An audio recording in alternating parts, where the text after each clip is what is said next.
You're listening to Between Two Trains, a podcast that features business owners that are located in the North Metro Atlanta area.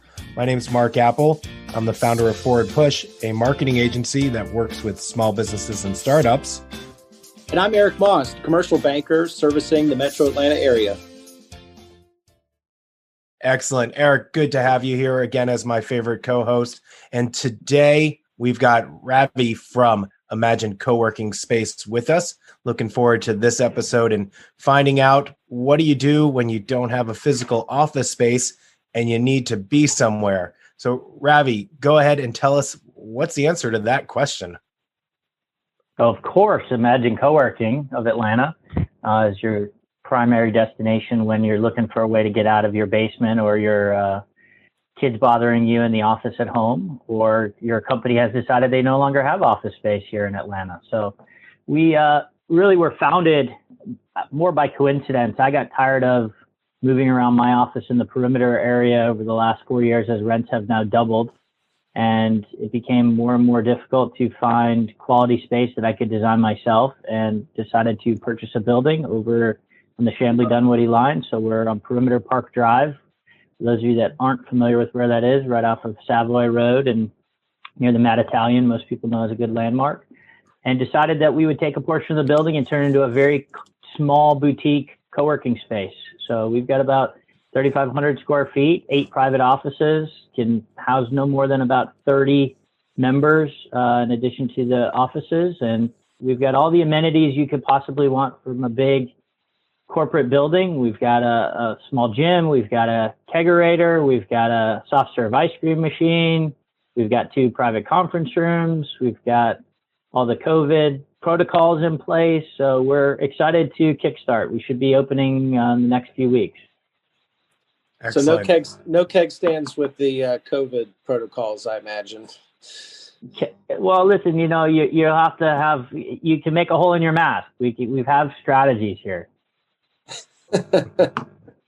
We're working on Mark's yes, right? There's an answer for that. Yes, we'll figure it out. That's right. I love the fact that you mentioned the gym first, and then you said the kegerator and the ice cream machine. That's the way that I usually do it. I hit the gym, then usually it's the bar, and then it's for some soft serve. So there you have it. Perfect. I'll tell you, what an interesting time to be in the line of business that you're in. Obviously, the whole pandemic, the whole notion of commercial space has been redefined, and the whole notion of where you work has been redefined. Has that been good for business?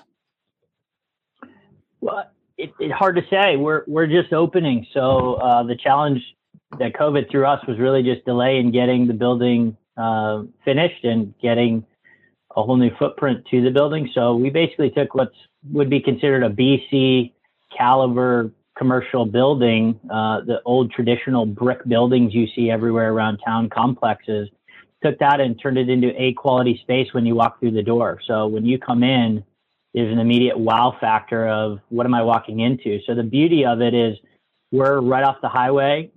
Convenience is easy. We don't have challenges of parking and fighting to get in and out of more of a corporate tower type of building. We've got an immense number of parking spaces. So most of the things that you're challenged with in another co-working space, we've eliminated, but we'll see what the demand looks like. We've been slow to get things up and running, but that's okay. I'm not in a rush. It's nice to be done with the build out, and now to just take our time to get everything put in place. The website should be up. There's a landing page, but it doesn't say much. It just says coming soon.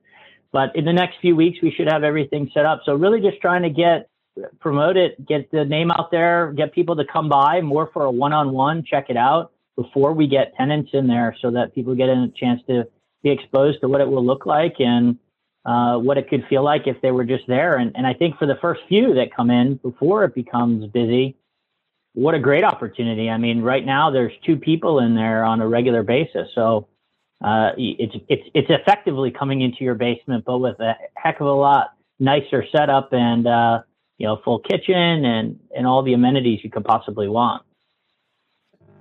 It's interesting. Eric brought up a great point with the the pandemic certainly is playing a huge part on how all of us are going to work, whether we're going back to offices, whether we're staying at home, whether our companies decide that they don't want their space anymore, but they want you to be somewhere where you've got things like you mentioned, all the amenities and really more of an office feel. What's your background that in 2020 you decided, I'm going to open a co-working space while the rest of the world is saying stay home?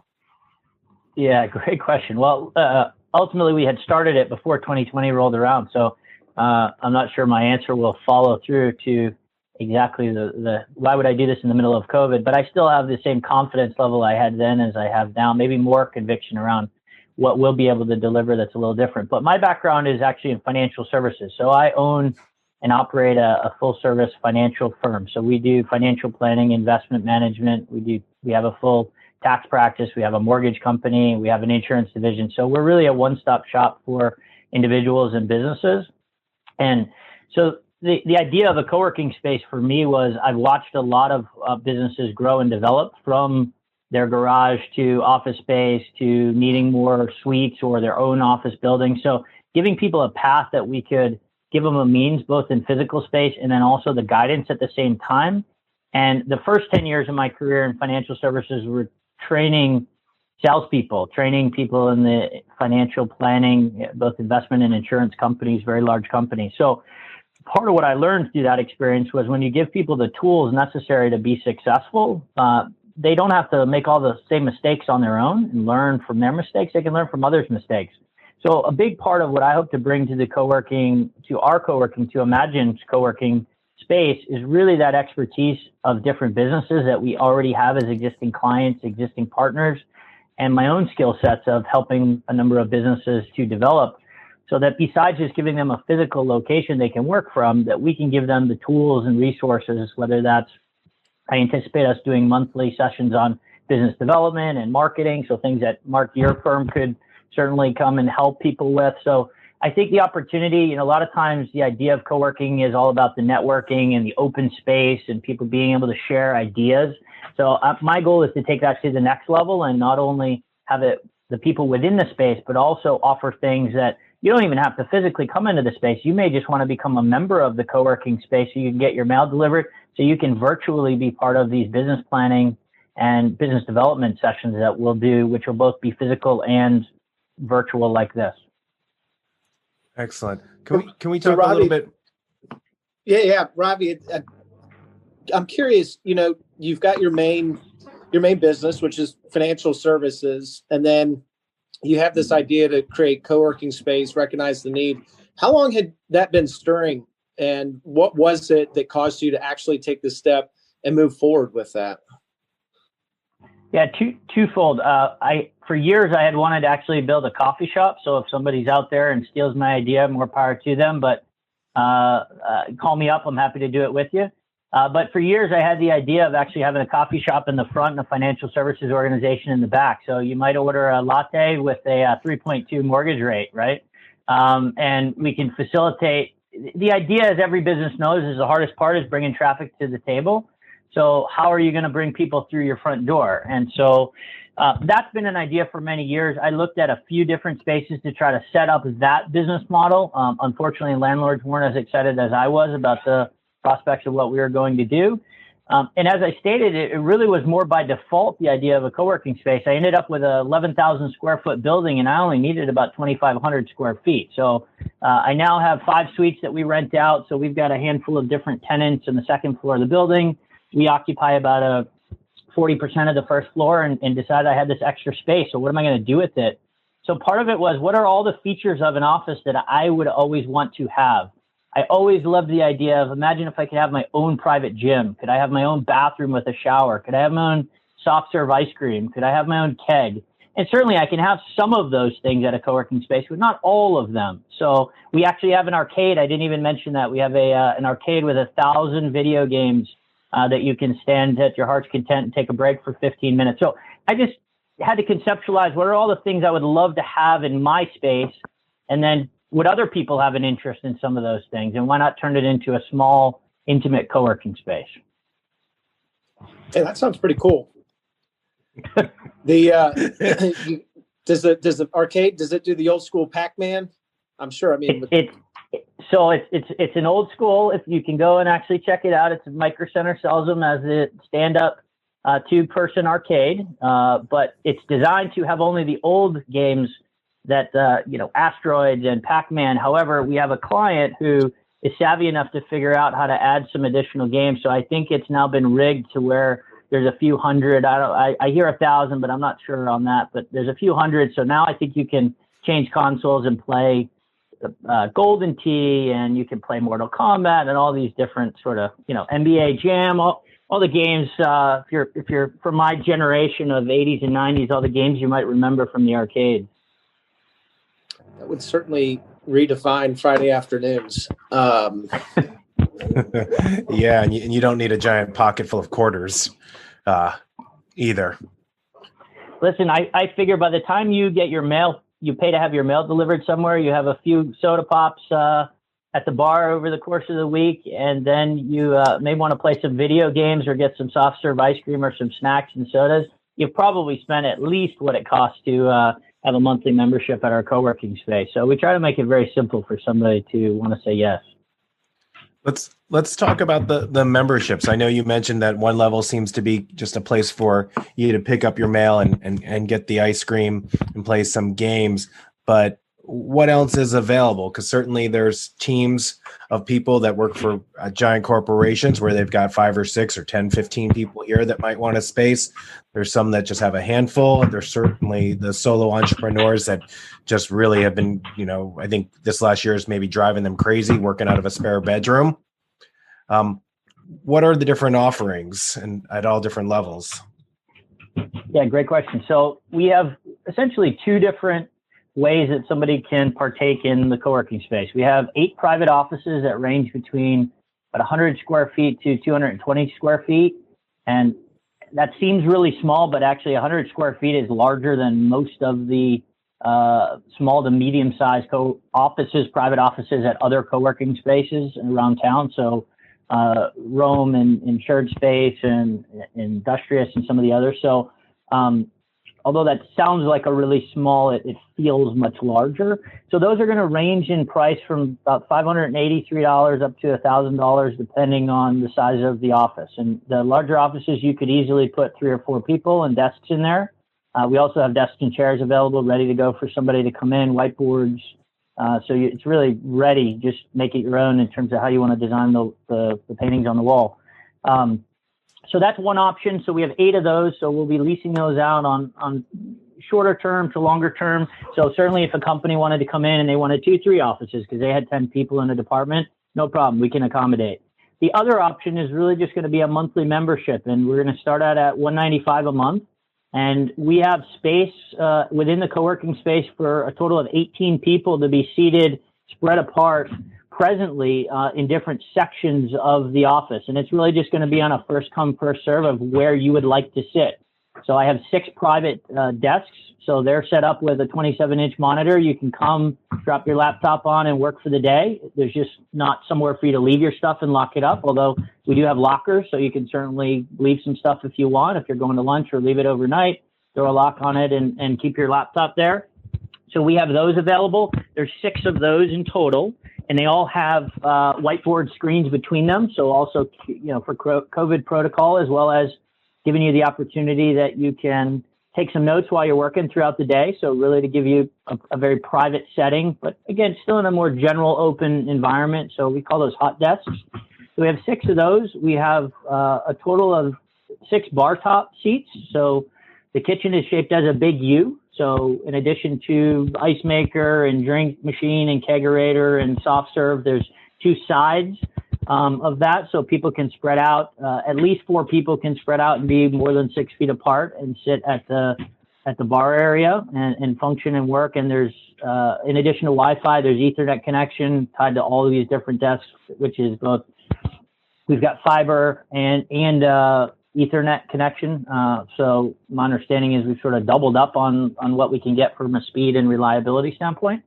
And then we've got a little lounge area. So we've got a love seat and then some private chairs. So if you've ever been to sort of the new modern fancy hotels that give you those Darth Vader looking chairs with high wall sides. So we've got a few of those. So if you're on a phone call, at least it gives you a little bit of privacy. And then we've got a small bar top table when you come in that can host a few people as well. So that's really designed as if you want to come in the office and you want to work, first come, first serve, decide what environment and area you feel is most comfortable. Feel free to move around. We're not going to overcrowd the membership. Our goal is to basically have 2 to 1 for every one of those seats. Most places do more like 3, 4 to 1. So if they have 20 seats, they'll sell 80 memberships because the likelihood that the people come in on a regular frequency is so low. For us, we're just going to do 2 to 1, and I think we'll have more than enough open space. It'll feel like you're in your own private office most of the time, I envision. Excellent. It sounds amazing. Let's go ahead and take a quick break here so that we can pay the bills, and we'll be back in 30 seconds. You can't see me, but right now I'm doing a Google search for the services your business provides, and your website is nowhere to be found. Why is that? Did the person that created your website understand your goals and create a business strategy that considered your return on investment? I'm guessing not. Don't let this keep happening to your local business. Schedule your free marketing consultation at forwardpush.com and we'll help you be found online. That's forwardpush.com. Welcome back to Between Two Trains. Mark Apple, Eric Moss here, and we're interviewing Ravi from Imagine Coworking. And Ravi, the pandemic has redefined, we kind of touched on this earlier, but I want to dive a little deeper. The pandemic's redefined a lot of things. They say that 10 years worth of technology has been adopted in a matter of a few months. I know for me, large commercial banks, a lot of lines of business and whole job families are all work from home temporarily. And then going forward, it's going to be interesting to see, how everything breaks out. I can tell you candidly, Ravi, I get more done in the office in 4 hours than I do at 6 hours at home. And a lot of it is around my environment. I mean, if you see my workspace, at home, I've got my bills here. I've got, the honey-do list here. I've got all the things that kind of can distract you. So I think there's a lot of value in a specific workspace. But what are you hearing in terms of the real estate game? I mean, has commercial real estate been redefined going forward? From my perspective, it has, talking to different business owners that we work with and people in the commercial real estate field. I think we're at very early stages of seeing that. Usually the commercial real estate market is a lag of, anywhere between 18 to 36 months behind what's actually going on in the economy. So we haven't even started to see what's going to be of the commercial real estate space yet, because we're only maybe 6 to 9 months into changes in the commercial real estate of people being sent home.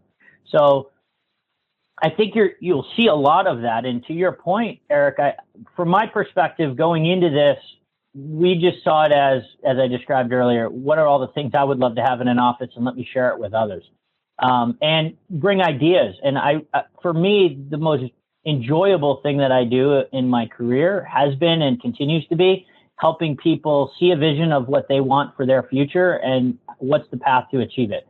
So I saw coworking as just another extension of being able to give people a snippet of that. And then if they want to dive in deeper, they have other people like Mark or other businesses that they can talk to and take things to the next level. So that was the entry point. But now, to your point, I think we're going to capture a whole nother audience, and we're not going to have enough space. So I'm eager to see what happens with this, because obviously I would consider going and doing it again.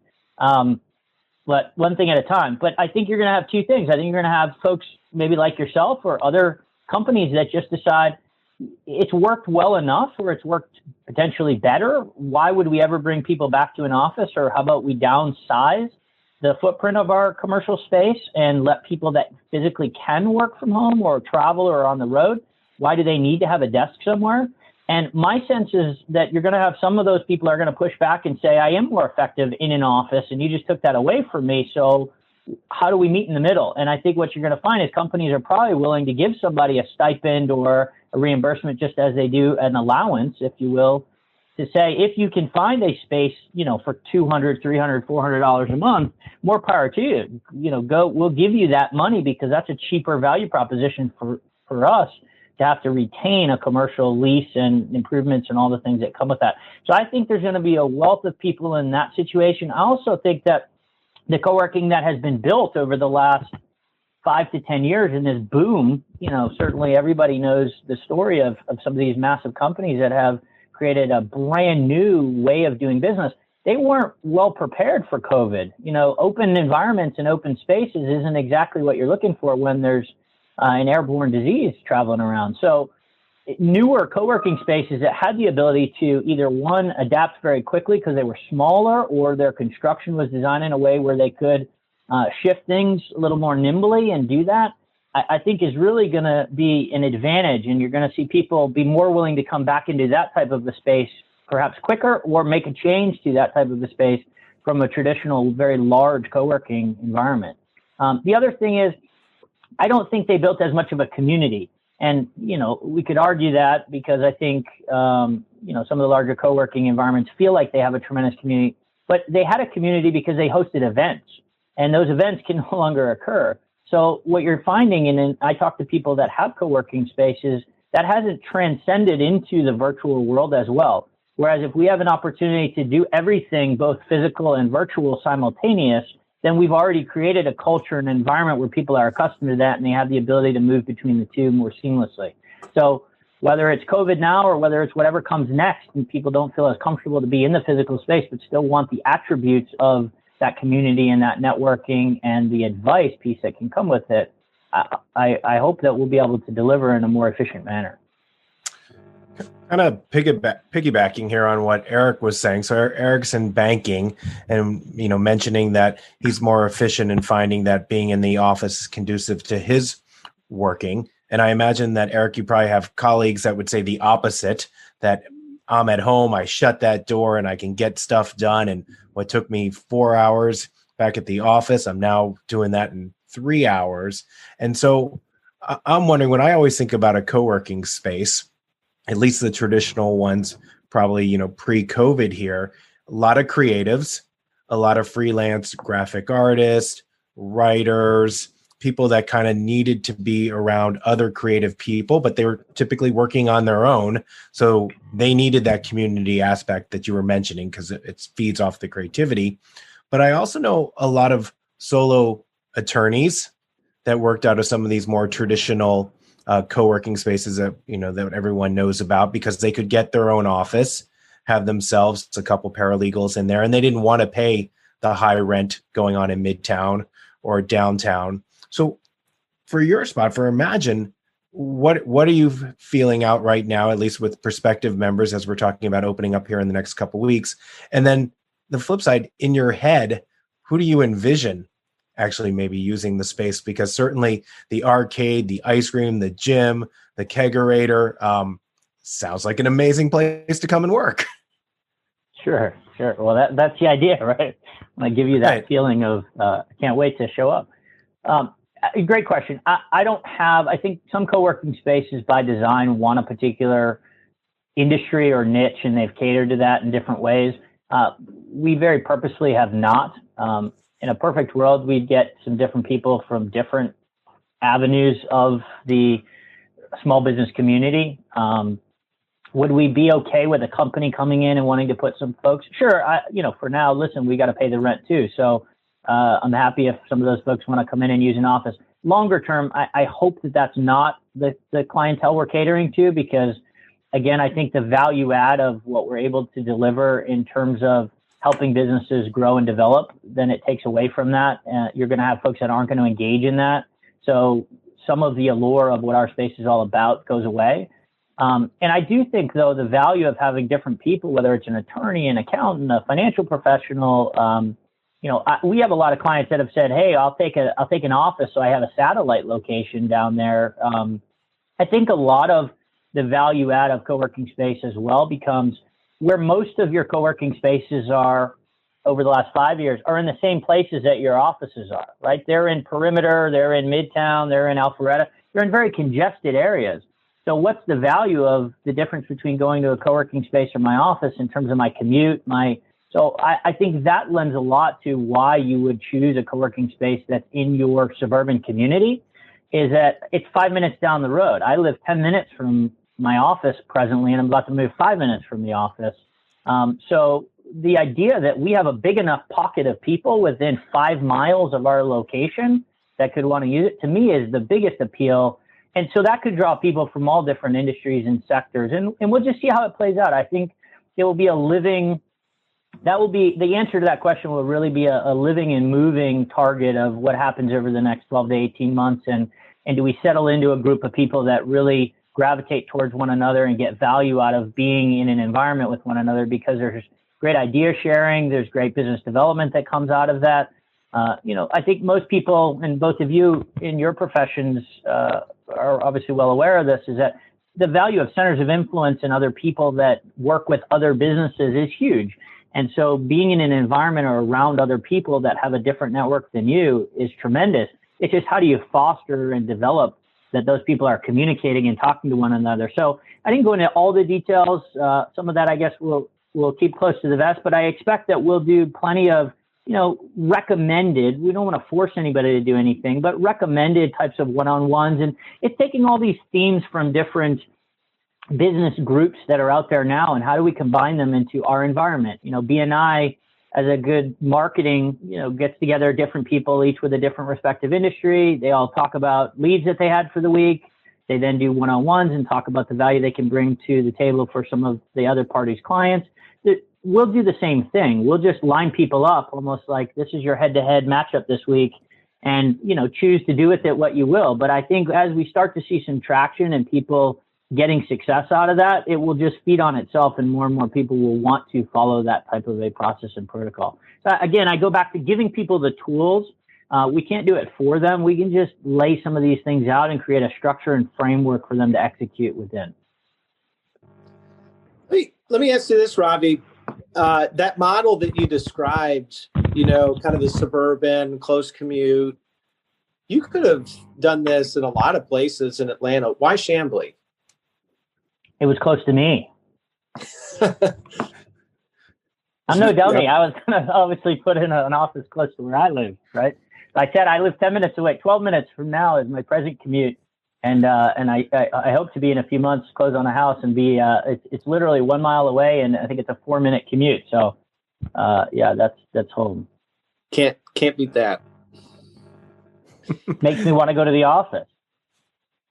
Well, it is. I mean, it's, let's face it, in Atlanta, you can burn a lot of time on the road, and that's just windshield time.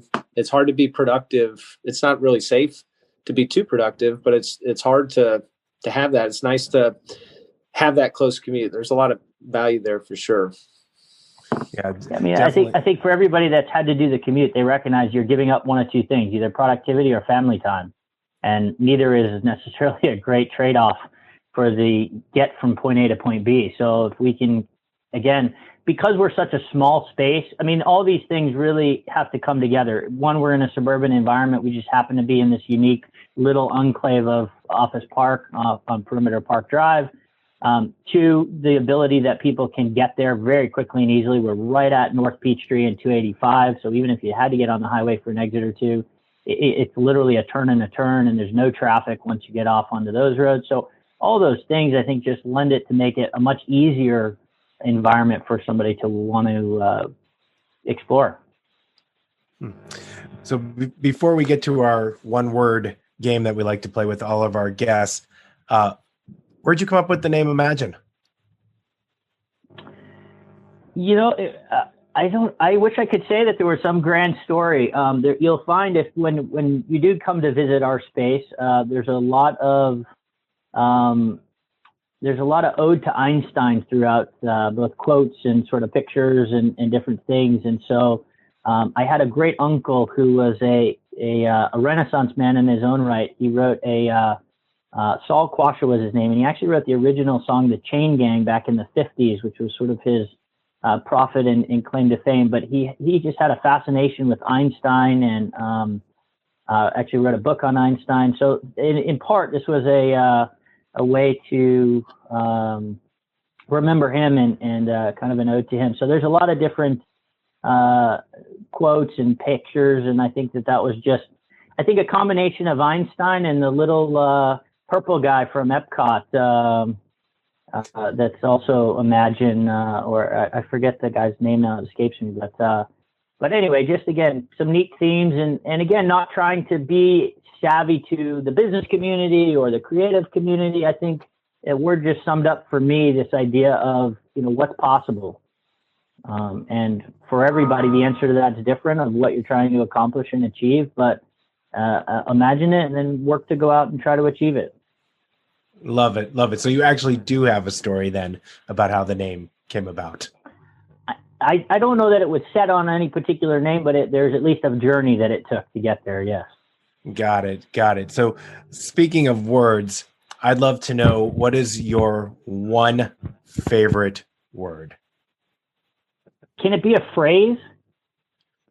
Eric, should we bend the rules?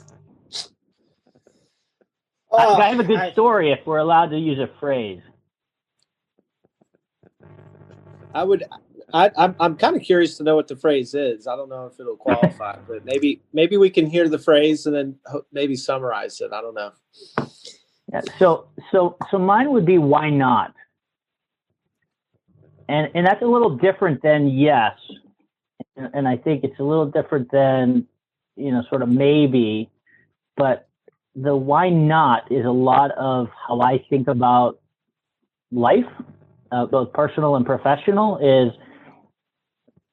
and this goes to the theme of Imagine too, is sort of, what's possible and why can't it be you? And somebody else is working on something, whether something has already been dreamt of and then you're just finding a way to improve it or tweak it. I think my answer to a lot of things is why not? And why can't it be us? Why can't it be me? And so I'll tell you an interesting story. So my wife also uses that phrase a fair amount. And so we got engaged in Boston Harbor. I'm originally from Massachusetts and was trying to find a location to get engaged. And I happened to call around these different boats that were in Boston Harbor. And this lady said, we have this boat you can come stay on. It's called Why Knock? I said, well, that seems to be a weird name, but okay, sure, we'll give it a shot. I show up and the boat happens to be named, and again, I've shared, this is a phrase that I use, this is a phrase that she used. The name of the boat was Why Not, but spelled Knot. And so I thought that was very interesting and surely a coincidence. And I figured that was definitely going to be her answer. I was at least hoping when I asked her to marry me was why not? So that seemed to work out. So I would say that's my phrase. That's my phrase. Very cool. Yeah, I love that. I also, when you said why not, I also thought tie the knot, and asking about the wedding as well, along with the phrase. So obviously meant to be. Yeah, there you go. So you get on that boat. The rest is history. Y'all sailed off into the sunset. More or less. I don't know. It sailed off. It was just stayed there, but it was something different. Just a different experience as a way to get engaged. So I happened to ask her to marry me the next night, looking at stars on the boat. It was very nice. Very excellent. Cool. That is a great story, and this certainly has been a great conversation. So we've got the co-working space opening up here, hopefully in a couple weeks. People can now come and preview. How does that work? And how can they get in touch with you? Sure. So I have two ways to reach me. You can email me at info@imaginecoworking.com. Again, that's info@imaginecoworking.com. You can also call, which will forward to me. Our number is 888-576-4624. Again, that's 888-576-4624. And our website, which is imaginecoworking.com, has both of those details listed on it presently, and I expect that to be up in the next week. And so there'll be multiple ways on the website that you can actually book a free day, set up a tour. So all that will give you the ability to come by.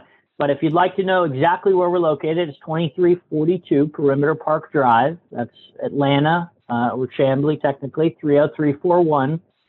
So it's, again, 2342 Perimeter Park Drive, and we're down the road. You pass all the brand new townhomes that they just built on Perimeter Park Drive. And as you head towards the end, we're the building down on the left, come around the back, and it's 2342 Perimeter Park. And it's the first floor, but certainly call me or email me, and I'll make sure that we have everything prepared for you. And you can come in, tour the space, grab an ice cream, grab a beer.